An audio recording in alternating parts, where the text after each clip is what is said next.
ജയദേവ,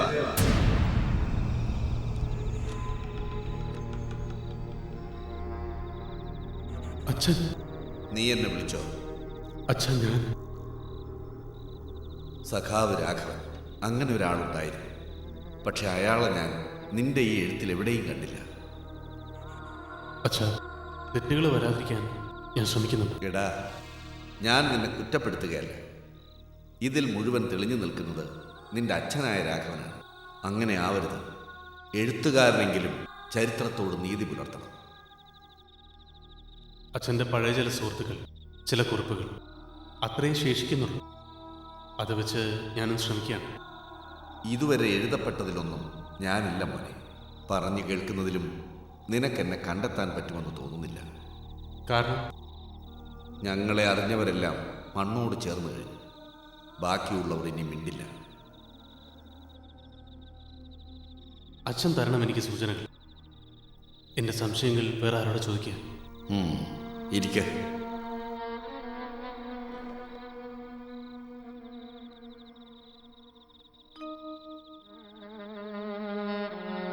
എന്താ അച്ഛനെ പറ്റിയത്?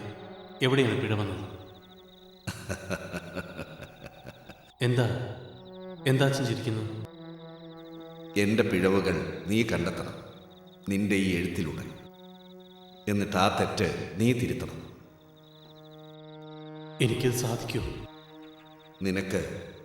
നിനക്കൊരാൾക്ക് മാത്രമേ അത് സാധിക്കൂ. അതാണ് ഇനിയുള്ള എൻ്റെ ഗതി നിശ്ചയിക്കുന്നത്. അച്ഛാ, എനിക്ക് തെറ്റുപോകുന്ന ഭയമുണ്ട്. വേണ്ട, ഒന്നിനും ഭയപ്പെടരുത്. പ്രത്യേകിച്ച് നിന്റെ ചുറ്റുപാടുകളെ. ഈ വിഷമങ്ങൾ നിന്നെ വളർത്തുകയുള്ളൂ. അച്ഛൻ പറയൂ, എന്താണ് യഥാർത്ഥത്തിൽ സംഭവിച്ചത്? എന്താണ് സത്യം? കളപ്പുരയിൽ കിടന്ന് ഞാൻ ഉറങ്ങിപ്പോയി. ഒറ്റുകൊടുത്തത് എൻ്റെ അളിയൻ തന്നെയാണ്. പോലീസ് വളർന്നു, കീഴടങ്ങേണ്ടി വന്നു. നേരെ എന്നെ കൊണ്ടുപോയത് കോയമ്പത്തൂർക്കാണ്. മർദ്ദനം ഭീകരമായിരുന്നു. പിടിച്ചു നിൽക്കാൻ പ്രയാസമായിരുന്നു. സെല്ലിൽ എൻ്റെ കൂടെ രാമകൃഷ്ണനായിരുന്നു. അവൻ മാപ്പുസാക്ഷിയായതും പോലീസിൻ്റെ ആളായതും ഞാൻ അറിഞ്ഞില്ല. ഒരു ദിവസം രാത്രി 5 മണിക്കൂർ ഭീകരമർദ്ദനത്തിന് ശേഷം ജീവച്ഛവമായ എന്നെ സെല്ലിൽ കൊണ്ടിട്ട് പോയി പോലീസുകാർ. രാമകൃഷ്ണൻ ഉറങ്ങിയിരുന്നില്ല. അവൻ എന്നോട് പണ്ടേ വിരോധമുണ്ടായിരുന്നു. കാരണം ജനങ്ങൾക്ക് എന്നോടായിരുന്നു സ്നേഹം. ഞാൻ ജീവിച്ചിരുന്നാൽ ഒരിക്കലും അവന് നേതൃത്വത്തിൽ വരാനാവില്ലെന്ന് അവൻ വിചാരിച്ചിരുന്നു. വെറും തറയിൽ ബോധമറ്റ് കിടക്കുകയായിരുന്നു ഞാൻ. രാമകൃഷ്ണൻ എൻ്റെ അടുത്ത് വന്നിരുന്നു. ഉടുതുണി അഴിച്ചു ചുരുട്ടി എൻ്റെ മുഖത്തമർത്തി എന്നെ ശ്വാസം മുട്ടിച്ചു കൊന്നു. ശ്വാസം മുട്ടിച്ചു കൊന്നു. ശ്വാസം മുട്ടിച്ചു കൊന്നു. ശ്വാസം മുട്ടിച്ചു കൊന്നു.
രാത്രി മുഴുവൻ ഉറങ്ങാതിരുന്നിട്ടേ ഈ തലവേദന.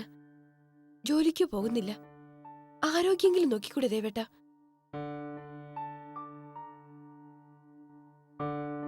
ഗീതേ, എന്താ ദേവേട്ട?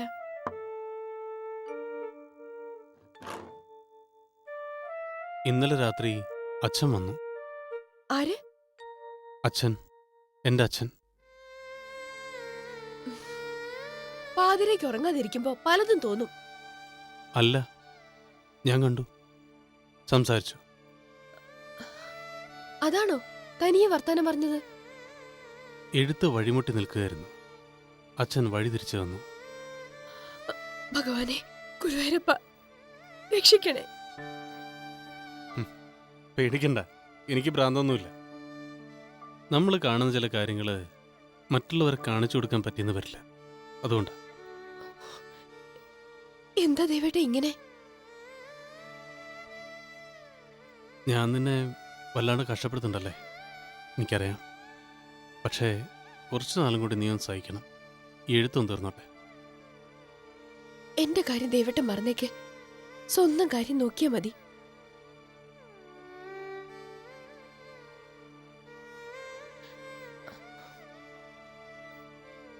ഒരു കാര്യം ഞാൻ പറഞ്ഞ അനുസരിക്കാമോ?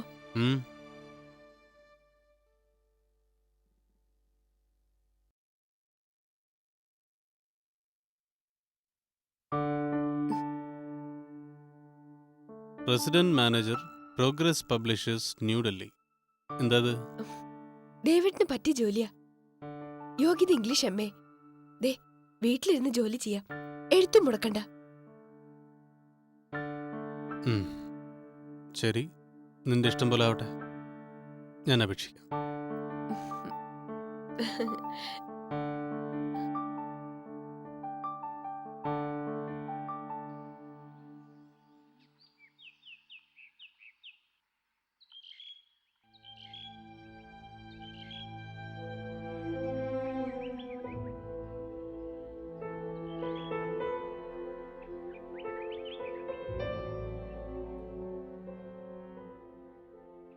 എന്നിട്ട് ജേഡിക്ക് ജോലി കിട്ടിയോ? എവിടെ? ഡൽഹിയിൽ തന്നെ ധാരാളം പേരുള്ളപ്പോൾ ഇവിടെ ഉള്ള ഒരാൾ അവർക്കെന്തിനാ? പല ജോലികൾക്കും ഞാൻ ശ്രമിച്ചു നോക്കി, ഒന്നും നടന്നില്ല. താലി കിട്ടിയ പെണ്ണിനെ പട്ടിണിക്കിടുന്നവൻ മനുഷ്യനാണോ എന്നൊക്കെ തോന്നും. ജീവിതം വലിയ ബുദ്ധിമുട്ടായിരുന്നു. ഓരോ ദിവസവും തള്ളി നീക്കാൻ ഗീത കഷ്ടപ്പെട്ടു. എപ്പോഴും പരിഭവവും പരാതിയും പെറുപിറുക്കലുമായി അവൾ സ്വൈര്യം കെടുത്തി. മനസ്സാണെങ്കിൽ എപ്പോഴും നോവലെഴുത്തിൻ്റെ വിചാരം മാത്രം. കഥയിലെ കഥാപാത്രങ്ങൾ, അവരുടെ പ്രശ്നങ്ങൾ, ആ ഗ്രാമം, സമൂഹം, അക്കാലത്തെ ജീവിതം, അതൊക്കെ മനസ്സിൽ സങ്കല്പിച്ചുകൊണ്ടിരിക്കും. രാത്രി മുഴുവൻ ഇരുന്ന് എഴുതും. ഒരു ദിവസം രാത്രി ഞാൻ എഴുതിക്കൊണ്ടിരിക്കുമ്പോൾ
കഥ ഓർക്ക്,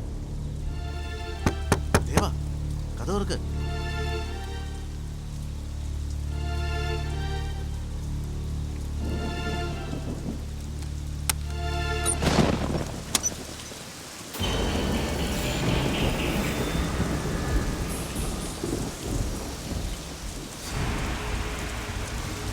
സേതു,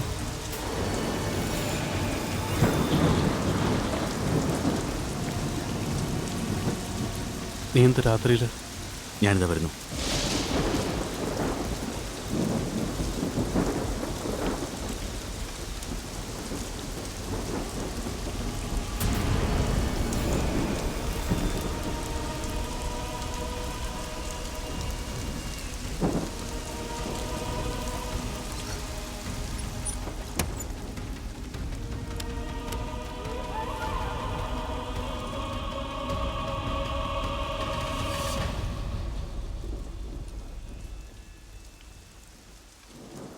ഞാൻ പോകാൻ തുടങ്ങായിരുന്നു. അപ്പോഴാണ് നീ വാല് തുറന്നത്. കൂടെയുള്ളവരെ പറഞ്ഞയച്ചു.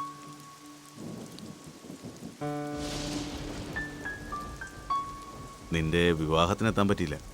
അറിഞ്ഞു. കൽപ്പറ്റ വെച്ച് ഞങ്ങളൊരു ആഘോഷം സംഘടിപ്പിച്ചു. ദേവാ, എനിക്ക് നിന്റെ ഈ കൂര 2 ദിവസത്തേക്ക് വേണം. ടൗണിൽ എവിടെയും സേഫല്ല. ഒരിക്കലും പോലീസ് പിടിച്ച് വെറുതെ വിട്ട് എന്നെ വീണ്ടും തിരഞ്ഞു വരാൻ സാധ്യതയില്ല എന്നതിൻ്റെ കണ്ടെത്തൽ കൊള്ളാം. അപാരം. ഇല്ല ദേവൻ, എനിക്ക് നിന്നോട് മാപ്പ് ചോദിക്കാനുള്ള ധൈര്യം പോലുമില്ല. പോലീസ് ക്യാമ്പിൽ വെച്ച് നീ ഒന്ന് മിണ്ടിയിരുന്നെങ്കിൽ ഇന്ന് ഞാനില്ല. Who wants you sorry? എനിക്ക് സംഭവിക്കാനുള്ള സംഭവിച്ചു. എൻ്റെ കുടുംബം, ജ്യേഷ്ഠൻ, അമ്മ എല്ലാവരും എന്നെ തള്ളിപ്പറഞ്ഞു. എനിക്കെൻ്റെ ഗുരുവിനെ നഷ്ടപ്പെട്ടു. വാരി സാർ മരിക്കാൻ കാരണം തന്നെ ഞാനായി. വിവാഹമെന്ന പൊരുത്തപ്പെടാനാവാത്ത ആശയവുമായി മുന്നോട്ട് പോകേണ്ടി വന്നു. But I am not sorry for any of these. ഒരിക്കലും.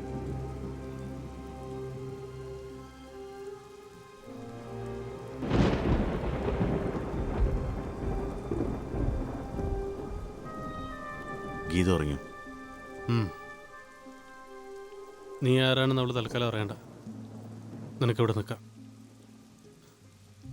ആദ്യം നനഞ്ഞ തുണിയൊക്കെ മാറ്റ്. നീ വല്ലതും കഴിച്ചോ? വാ.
ദേവേട്ടൻ നേരത്തെ എണീറ്റോ? ഉം.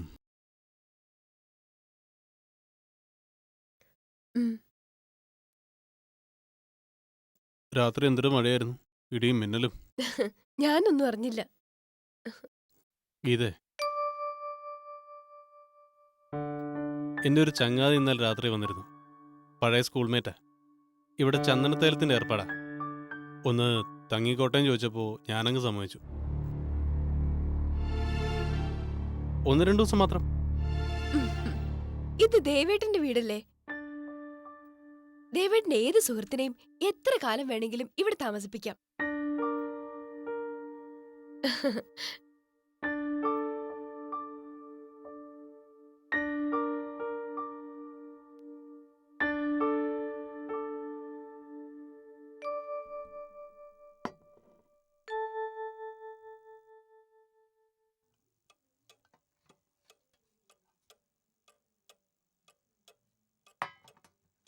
എന്തായി നിന്റെ എഴുത്ത്?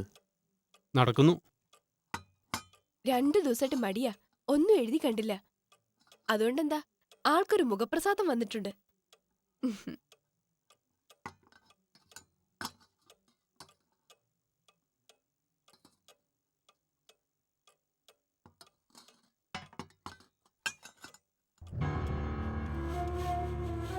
കഴിക്കടാ. കഴിക്കണതൊന്നും രുചി ഉണ്ടാവില്ലേ?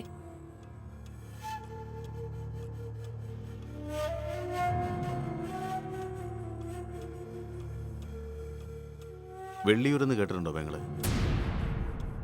ഉവ്വ്, ദേവീക്ഷേത്രം പ്രസിദ്ധമല്ലേ? അതല്ലാതെ മറ്റൊരു പ്രത്യേകത കൂടിയുണ്ട് ദേവനുമായി ബന്ധപ്പെട്ടത്. ദേവേട്ടനോ? അതെ. ഇന്നുവരെ പറഞ്ഞു കേട്ടിട്ടില്ല. ചെയ്യാത്ത തെറ്റിന് ദേവൻ ശിക്ഷിക്കപ്പെട്ടത് വെള്ളിയൂരിലെ അബ്ദുള്ള ഹാജിയുടെ കൊലപാതകത്തിന്റെ പേരിലാണ്.